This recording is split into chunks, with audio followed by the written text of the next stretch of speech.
Assalamualaikum warahmatullahi wabarakatuh. Akkaataa laastiseenii waatsaappii keenya hidhachuu dandeessuun yookaan immoo sa'aatii meeqatti akka waatsaappii irraa baate namoonni biroo akkasii dura hin ilaalle yoo feete kana gochuudhaaf jalqaba irratti waatsaappii kan kee banadhu. Waatsaappii ergaa banattee asitti tuqaa sadii sun jirti ilaali. Tuqaa sadii kana yeroo tokko tuqxeeti sanbooda dhumarratti seetingisiisa si jedhu kana dhufta. Sanbooda accounts kan jedhu kana tuqu. Sanbooda jalqaba irraa privacy kana tuqi.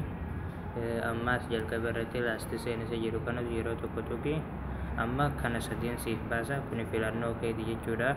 Amma kan kee isa jalqabaa kanarra jira ati garuu isa dhumaa kanarratti okay goote jechuudha.